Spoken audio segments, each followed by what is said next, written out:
Welcome to a brand new episode of the Jampack Report, today for July the 29th of 2020. Of course, my name is Samuel Adams, and this is a daily gaming news podcast meant to bring you the hottest news you need to know from around the industry. Hosted on YouTube and podcast services around the world 5 days a week, it is your one-stop shop for everything you need to know.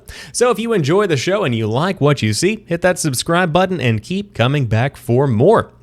However, in the next couple of months, we are going to be getting our hands on the PlayStation 5 and the Xbox Series X, but a brand new report has come out that says over half of gamers intend to buy a next-gen console within 3 months of launch, with the PS5 coming out as the clear favorite. These findings come via a wide-ranging survey of over 3,000 pop culture fans in the UK, undertaken by pop culture agency Experience 12. Data was collected between June 25th and July the 2nd through MCM Comic-Con online channels. 80% of these respondents were aged between 18 and 34, 48% were in the 25 to 34-year-old category, 32% in the 18 to 24 category, and meanwhile 58% were male, 38% were female, 2% were non-conforming, and 1% were transgender. When asked to choose which upcoming console they were most excited about, 84% named the PlayStation 5 compared to 15% who are most anticipating the Xbox Series X. It is also worth noting that this is perhaps an effect of Microsoft's cross-generational plan, with games being playable on both current Xbox Ones and the Xbox Series X following launch, as Xbox's Matt Booty revealed to MCV UK in an interview. In terms of when they plan to buy these new consoles, 37% said at launch, 9% expect to buy within a month, 12% within 3 months, and 26% within 6 months of launch. Given the intense hype around the game, even following its delay to November the 19th, Cyberpunk 2077 is unsurprisingly the most anticipated game among those surveyed. 43% of respondents said CD Projekt's title was the one they are most excited about, followed by Square Enix's Marvel's Avengers at 15%. The top 5 is rounded out by Tony Hawk's Pro Skaters 1 and 2 Remastered, Dying Light 2, and Halo Infinite coming in at number 5. In terms of the current generation, the PS4 remains the preferred platform ahead of the Xbox One, PC, and the Nintendo Switch by a significant margin. However, 12% of those surveyed said they had bought a Switch during lockdown. It would have been interesting to see how the Switch would have fared if it had not been for the supply shortage during the crisis. Now, they go on to talk more about the in-depth analytics and the statistics that they found from this survey, but I want to focus on the larger picture here. First off, the headline says a lot. Over half of gamers intend to buy a next-gen console within 3 months of launch. That is a lot of people. In fact, if you break it down, 37% said at launch, 9% within a month, and 12% within 3 months. That is a lot of people, which shows that although we are going to be seeing a very different economic status going into this generation as compared to what we saw in 2013 with the launch of the PS4 and the Xbox One, at least according to this survey, people are still ready and willing to buy a new gaming console. It's worth noting that this survey is not by any means comprehensive or a direct correlation to what is actually going to be happening, because this is only 3,000 pop culture fans in the UK specifically, so who really knows what this is going to pan out to look like whenever these consoles do hit the market. But the second big figure that I want to point out here is 84% of people wanting the PlayStation 5 compared to 15% wanting the Xbox Series X. That is a large discrepancy, and I think that really does signify the lead that Sony has going into this generation in the public eye, because Sony has absolutely killed it for the PlayStation 4 generation. There is by no means any way to argue that the games that came out exclusively for the Xbox One outweighed the significance of those on the PlayStation 4. There were ground-shattering games that came out on the PS4 that the Xbox One just simply could not answer to.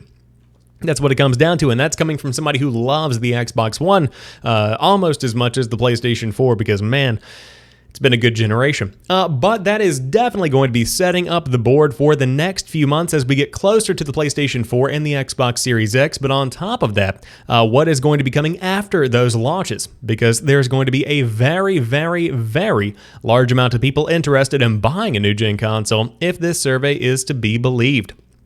But moving on, Private Division signs new games from Ori creator Moon Studios, League of Geeks, and Roll7. 3 new game deals are under Take-Two's publishing arm. Private Division is a publishing wing of Take-Two Interactive that partners with independent studios. Today, Take-Two revealed 3 new games that have been signed for publishing via a press release. Moon Studios, Roll7, and League of Geeks are the 3 developers that have been signed. Moon Studios is known for developing Ori and the Blind Forest, as well as its sequel, Ori and the Will of the Wisps. Moon also confirmed that its next game will be an action RPG. Ori and the Will of the Wisps is a critically acclaimed game and has garnered over 2 million players so far. Quote, developing the Ori series over the last decade has been a fantastic experience for our team, and we are thrilled to now be aiming our sights even higher with a new action RPG, said Thomas Mailer and Gennady Kroll, co-founders of Moon Studios. Quote, we attribute our success to the iterative polish that we use at Moon Studios, and we are continuing that style of development to create a new game that rises above anything we have created thus far. Prior games published by Private Division include Obsidian Entertainment's The Outer Worlds, as well as Disintegration and Ancestors: The Humankind Odyssey. There is no release window or other details for these games. The first of these 3 games is expected to launch in Take-Two's fiscal year 2022.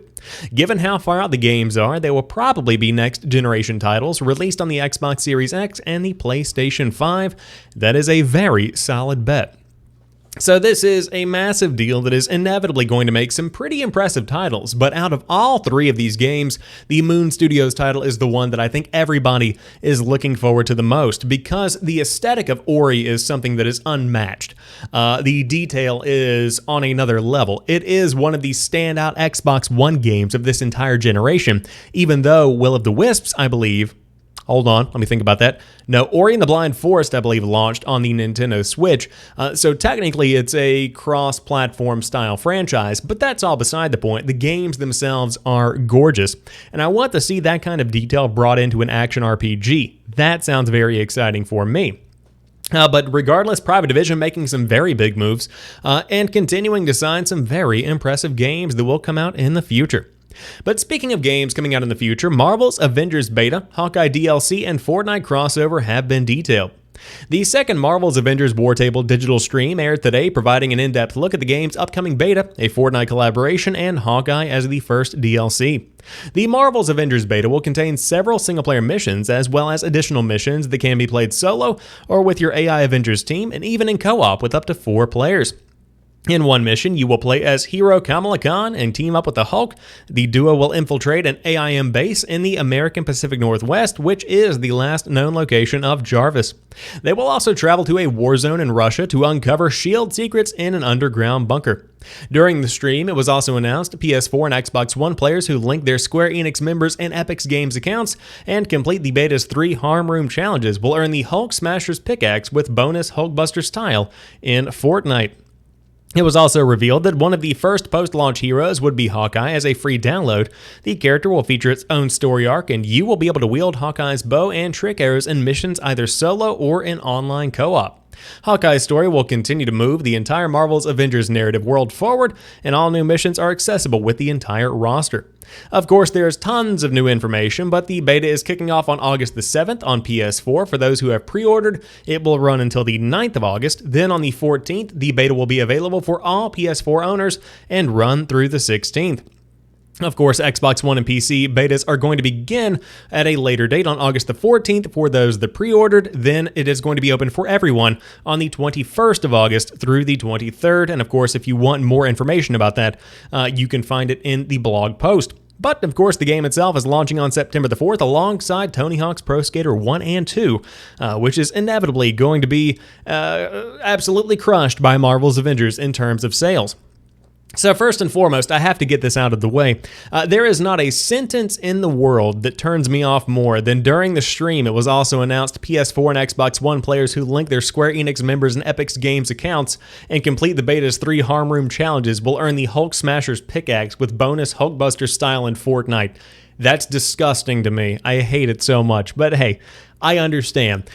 So, this is not something I am interested in still, this late in the game. It still feels like, in a lot of ways, it is a knockoff of the Avengers movies. It just feels like a strange, not quite reality that we're living in, where Bruce Banner is not Mark Ruffalo, where you have Tony Stark, who is not actually Robert Downey Jr.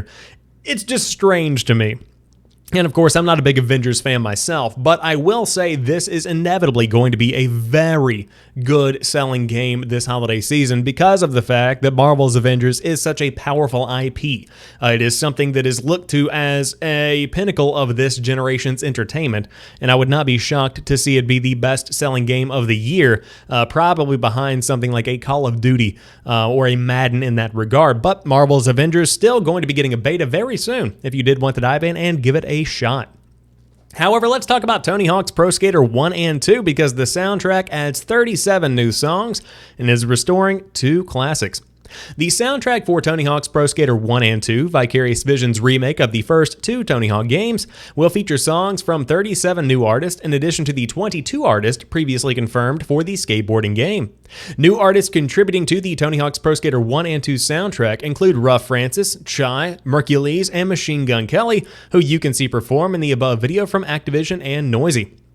That video also features new skaters Lizzie Armanto and Leo Baker, as well as veteran skaters Bob Burnquist and Kareem Campbell, discussing the impact of the Pro Skater series. In addition to new artist, Activision's soundtrack announcement also confirms the return of 2 artists previously not confirmed for Tony Hawk's Pro Skater 1 and 2, Anthrax and Suicidal Tendencies. The game's Spotify playlist has also been updated to include newly confirmed tracks, and here they all are. A Tribe Called Quest, A Swayze and the Ghost, Alex Leahy, All Talk, American Nightmare, Backchat, Baker Boy, Billy Talent, Black Prez featuring Kid Something, Chai, Charlie Brown Jr., Cherry Cola, Chick Norris, Craig featuring Icy Black, Crush Effect featuring Kara, Destroy Boys, DZ Death Rays, Fiddlar, Junk Bunny, Less Than Jake, Hell Yes, Machine Gun Kelly, Mercules, MXPX. Sorry, I need a drink. Q.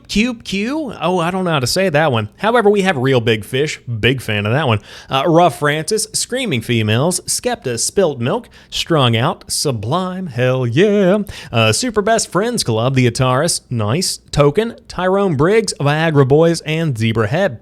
And the original games artists are as follows: Anthrax, Bad Religion, Consumed, Dead Kennedys, Dub Pistols, Even Rude, Fu Manchu, Goldfinger, Lagwagon, Millennial Coin. Excuse me, Millencolin? Is that really? I've always thought it was Millennium. Oh my God, I've been reading that name wrong all these years. Millencolin. There you go. Naughty by Nature, Papa Roach, This Is My Last Resort, Power Man 5000, Premise, Rage Against the Machine, Speed Dealer, Styles of Beyond, Suicidal Tendencies, Suicide Machines, Swing Otters, The Ernies, and The Vandals. There you have it. I apologize for that list. Tony Hawk's Pro Skater 1 and 2 will be released on September the 4th for PS4, Xbox One, and Windows PC.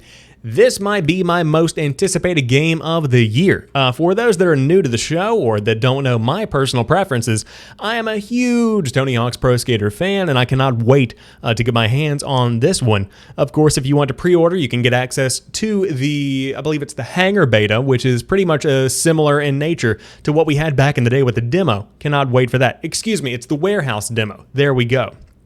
So if you are looking forward to that, you can dive in, get some of that nostalgia flowing with the original soundtrack that is missing a couple of songs, but I think they're making up for it with some pretty stellar additions. Of course, as an old school fan myself, I am a huge proponent of Real Big Fish. On top of that, Sublime is another one that I am a big fan of that I listen to likely on a daily basis. But to round out today's show, I did want to let you know we have achieved world peace. No, not in the real world, but Metal Gear Solid 5 has finally achieved nuclear disarmament after 5 years. Dusty Mook tormenting simulator Metal Gear Solid 5 The Phantom Pain has finally had its much-awaited peace day as players achieved full nuclear disarmament last night. For the first time since its 2015 release, not a single player had possession of a nuclear weapon. Enough people chose to destroy them that there were simply none left. The result is the unlocking of a new celebratory cutscene, which you can see below thanks to a YouTube user known as Steph. It is not all that substantial content-wise, but I like that it uses some stark real-world facts and quotes to contextualize itself. What it represents is excellent and defines the core message of the whole series more than anything it's ever done. That so many players built a heap of nukes was predictable, that enough would eventually commit to destroying them was less so. The studio surely knew that there was a chance this would never happen, but I bet there were arguments about how long it would take if it ever happened. I respect their commitment to doing this anyway. This was, incidentally, on the PS3 version, and as far as the author can tell, it has yet to happen on other platforms legitimately. The cutscene was awoken on PC in February 2018, but the official Metal Gear Solid 5 account, quote, I believe that's actually the past tense of tweet, okay, that this was in error, and PS3 players have since reported that the nukes are already back. It only takes one. Humans, huh? So I did want to point this out because this is something of a legend. It's something that never really happened. Of course, you saw some players that leveraged the PC version of the game to achieve this and to see the cutscene shortly after its release. And of course, data miners have since been able to capture it on YouTube and whatnot. But to see it achieved on the PS3 version of the game is certainly something that is pretty cool, even if it is already back up to where there are nukes in the game. But it did happen legitimately, so you can't say it never did. But that rounds out today's episode of the Jampack Report. If you enjoyed today's show, drop me a like down below and let me know what you think about everything we talked about here today. And do you intend on buying a PS4 or an Xbox Series X within the first couple of months of their release? Would love to hear your thoughts. But until tomorrow, you guys have a fantastic one. I'll talk to you soon, and peace.